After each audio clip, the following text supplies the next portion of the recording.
Hello basketball coaches and basketball players, my name is Alan from Al's Basketball Training, and today I'm going to show you what is the overload basketball offense and why is it so effective against zone defenses. So hello everyone, if you're new to this channel, on this channel I show you basketball plays, drills, and skills. So if you like that stuff, hit the like button and subscribe. But anyways, today I'm going to show you what the overload offense is and why it's so good. So the overload offense is when you stack the side.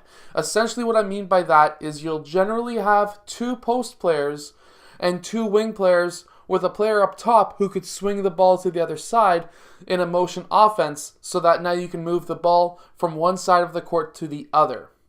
Now, why is that so effective?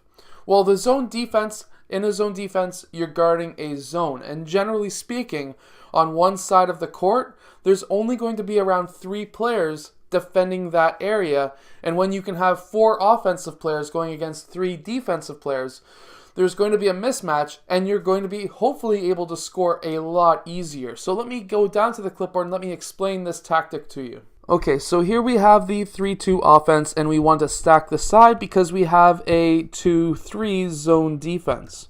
And so to do this, basically you would have player 1 pass to player 2. He would then cut down to this side like a triangle offense. You could run a triangle motion off as a stack as well. Player 4 would then go to that corner. The zone defense would then look very similar to this. Player 3 could then go up top. He could match up with the key up top. Some coaches will say right at the point. It's up to you as a coach. But here we have the side is stacked. It's an overload offense. So we have either player 4 or player 5 open. They're not going to leave player 5 open, so player 4 will be open. That's when you would have player 2 or player 1 pass to player 4, and he would be able to turn and shoot. Now, if player 2 was to cut that off, we have player 3 open for a 3-point shot, or he could drive. Or what most likely is going to happen is player 5 is going to come up and try and play defense so there's no shot, which could then be a pass down to player 5 for a layup. This is why that overload is so effective. Against the zone defense, you always want to do a high-low pass because when you get the ball to the high post against the zone, that's a very weak area, especially against a 2-3 zone defense, and that will allow defenses to break down like you just seen here.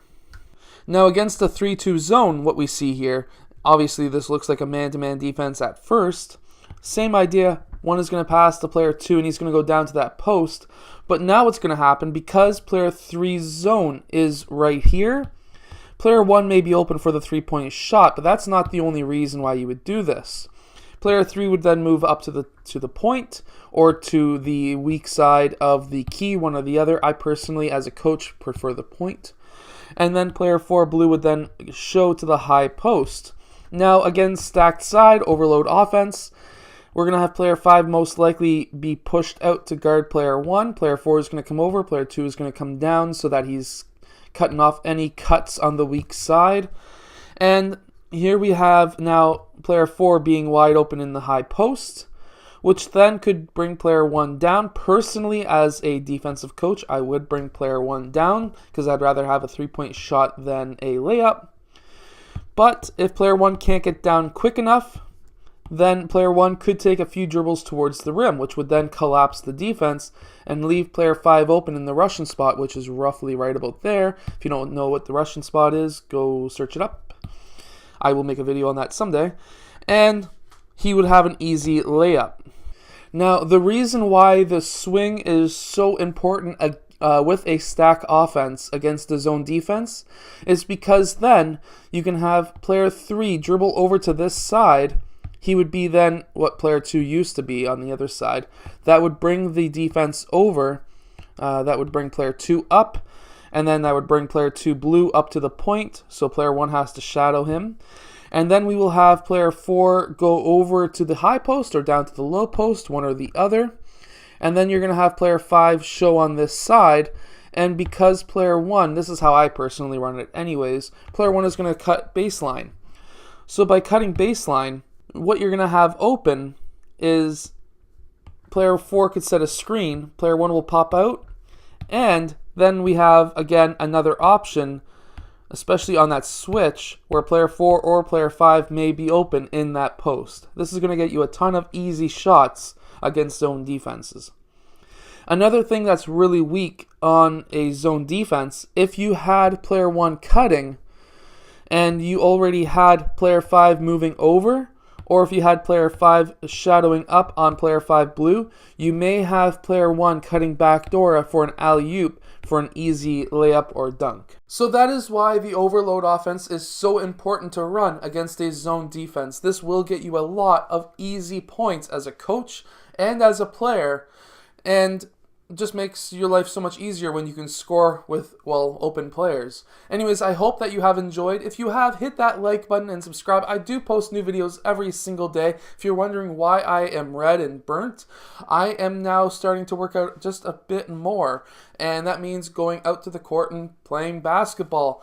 And I'm actually doing a vlog style like that. I think it's the top link in the description if you want to go check out some skills and drills that I run myself through to try and lose 100 pounds, because I've gained way too much in my past 6 or 7 years since my knee surgery. So again, I'll see you guys tomorrow for another daily basketball video. Hey basketball coaches, so basically my defense book, it's a defense that is created by myself and tested by many different teams. Everyone loves it. As far as I know, everything I have gotten back is great news. Basically, everything from the free throw line and under is a double team. Everything up top is single coverage. If you want to check out this book, go to the link below. It is called The Unbeatable Basketball Defense. Hello, so if you have liked this video, click over here to subscribe, or maybe over here, depending on which side I put it on. I don't know yet. Anyways, also, the opposite direction or the opposite side is another video you may like. So I hope to see you again in one of those next videos. Yeah.